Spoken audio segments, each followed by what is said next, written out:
Hello students, welcome to my class and today I start our English language class.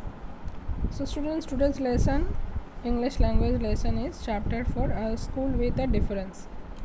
Okay, a school with a difference. And write a note on your diary that today's English language class chapter 4, A School with a Difference. कुछ हुआ था, कुछ बाकी था, तो आज वो बाकी का पोर्शन हम आज कंप्लीट करेंगे. Please note down on your diary. चलो let's start.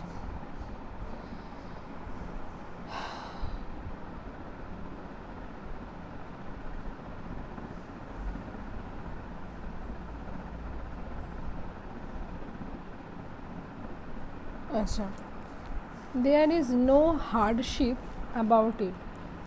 Miss Beam continued. Everyone is very kind and it is really something of a joke. Although of course before the day is over the reality of the affliction must be clear even to the least thoughtful.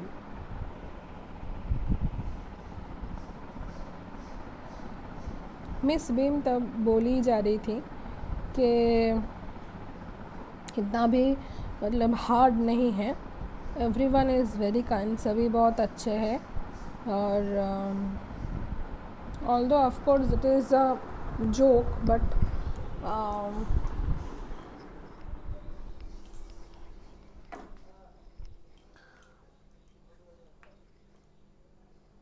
it is a joke but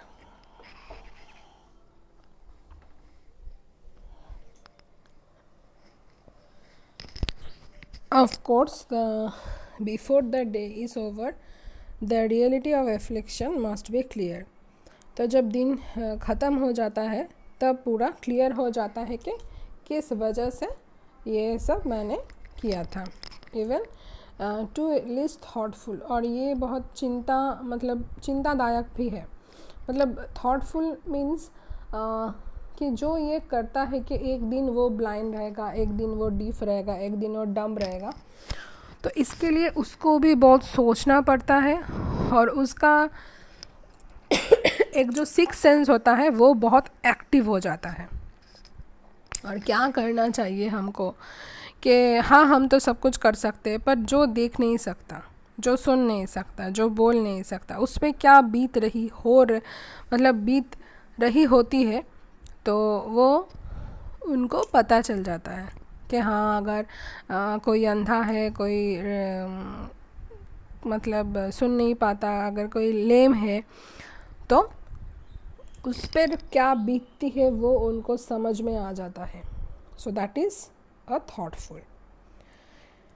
The blind day is of course really the worst, she went on, but some of children tell me that the dumb day is the most dreaded. There, of course, the child must exercise willpower only, for the mouth is not bandaged. But come down into the garden and see for yourself how the children like it. तो मतलब जब अंधा दिन होता है, जिस दिन किसी को अंधा बनना पड़ता है, वो तो बहुत ही ख़राब होता है, पर उससे भी ख़राब होता है जो डम्ब डे होता है. डम्ब मीन्स जो बोल नहीं पाता. ठीक है, मुंह को कैसे मतलब बांधे, मुंह को कैसे बैंडेज करें, तो वो बहुत ही अजीब होता है. तो बट गार्डन में जाइए और बच्चों को देखिए कि कैसे वो कर रहे हैं. Miss Beam led me to one of the bandage girls, a happy little thing whose eyes under the folds were, I felt sure, bright and twinkling. Here's a gentleman come to talk to you, said Miss Beam, and left us. तो miss beam कुछ bandage मतलब जितने भी bandage girls है उनमें से एक के पास मुझे लेकर गए और एक मतलब जिसके पास लेकर गए उसके आँख में पट्टी थी.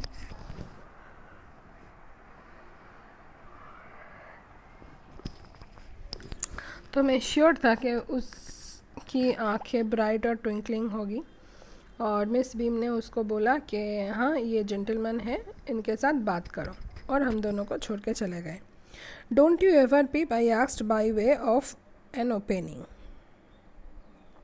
क्या तुम्हें कुछ मतलब अजीब सा कुछ फील नहीं होता? ओ नो, सी एक्सक्लेम्ड. नहीं नहीं नहीं, दैट वुड बी चीटिंग. तो वो तो चीट हो गया. मतलब कभी भी तुम्हें ऐसा नहीं लगा कि हाँ मैं एक बार खोल के देख लूँ? नहीं नहीं, वो तो चीटिंग हो जाएगा. But I had no idea that it was so awful to be blind. You can't see a thing, one feels one is going to be hit by something every moment. Sitting down such a relief. तो मुझे कोई idea नहीं होता है कि अगर कोई अंधा हो तो उसे क्या फ़ील होता है, पर जब मैं नहीं देख सकता एक भी चीज़ तब मुझे एहसास होता है कि हाँ जो ब्लाइंड होते हैं उनके फील्स क्या होते हैं. Every moment I will realize. Are your helpers kind to you? I asked. मैंने उससे पूछा कि क्या तुम्हारा हेल्पर तुमसे ठीक से करता है, ठीक से बिहेवियर करता है? Kind to you? Pretty good. Not so careful as I shall be when it's my turn. हाँ अच्छा करता है, पर उतना केयरफुल नहीं होता है जितना मैं मेरे टाइम पे करता हूँ.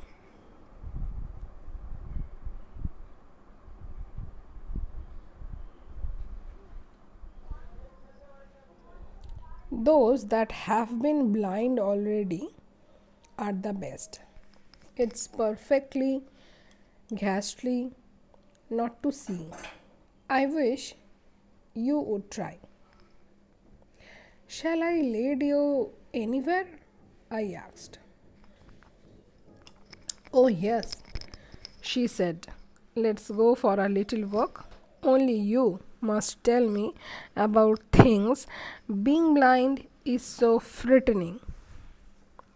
My head aches all the time just from worrying that I will get hurt. Where are we now? In the playground, I said. We are walking towards the house. Miss Beam is walking up and down the garden with a tall girl. What is the girl wearing? My little friend asked. A blue cotton skirt and a pink blouse. I think it's Millie, she said. What color is her hair? Very light, I said. Yes, that's Millie. She is the head girl. There's an old man tying up roses, I said. Yes, that's Peter. He is the gardener, and he is hundreds of years old. And here comes a girl with curly red hair. She is on crutches. That's Anita, she said.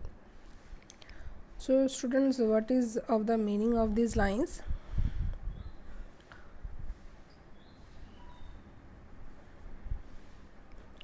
Ghastly means very bad or unpleasant.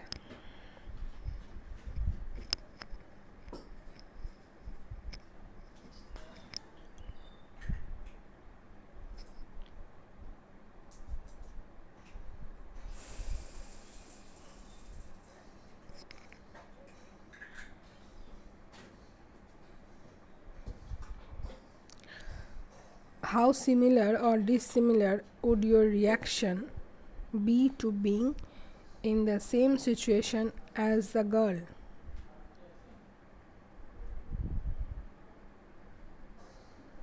So ये करने की ज़रूरत नहीं है तुमको. अच्छा,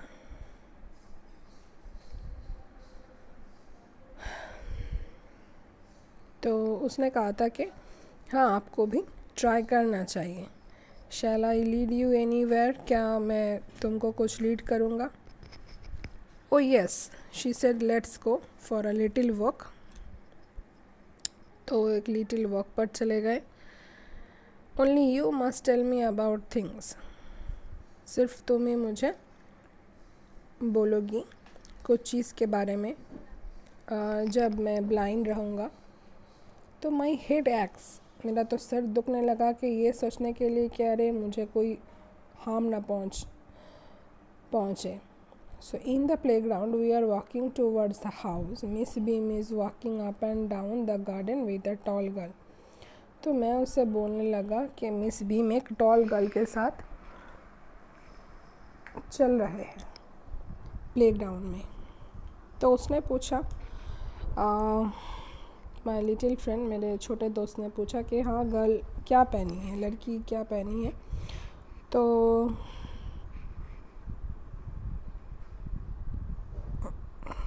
मैंने बोला कि एक ब्लू कॉटन स्कर्ट है और एक पिंक ब्लाउज़ है। तो उसने बोला कि हाँ शायद वो मिली है।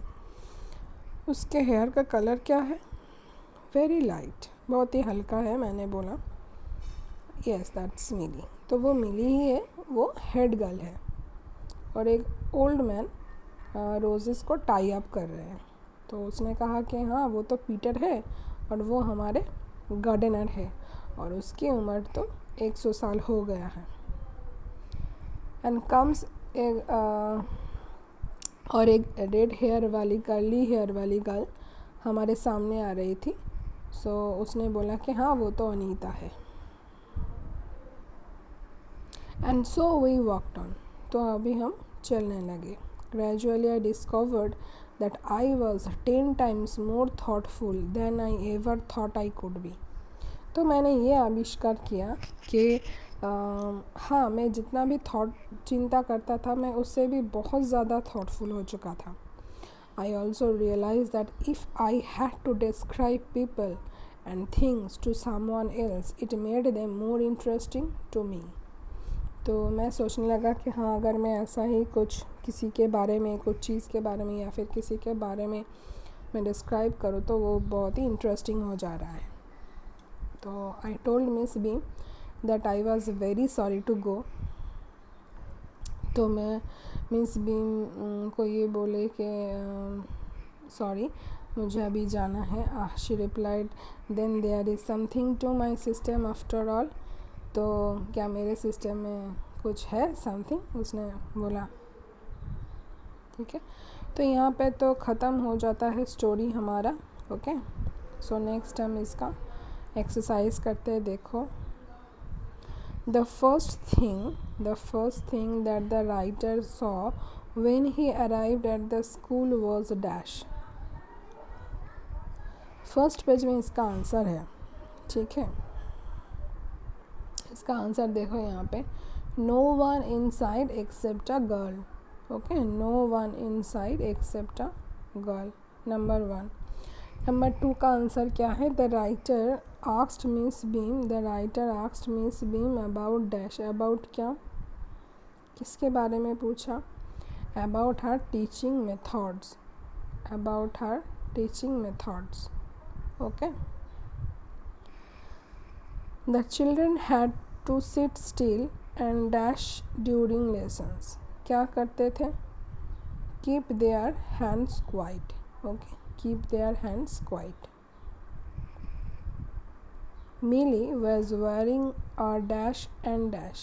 मिली ने क्या पहना था? Blue cotton skirt and pink blouse. Okay, blue cotton skirt and pink blouse. Peter was the dash and the girl joked that he was a dash। Peter was the gardener और उसके बाद जो है मतलब she was joked that he was hundreds of years old. Okay, hundreds of years old. Two realizations that the speaker had after visiting Miss Beam's school were dash and dash. Miss Beam's school where dash and dash means thoughtful and interesting। Okay, thoughtful and interesting।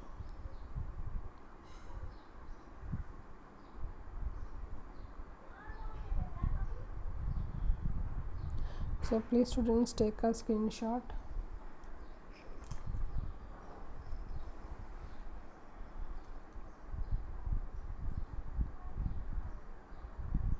Take a screenshot students.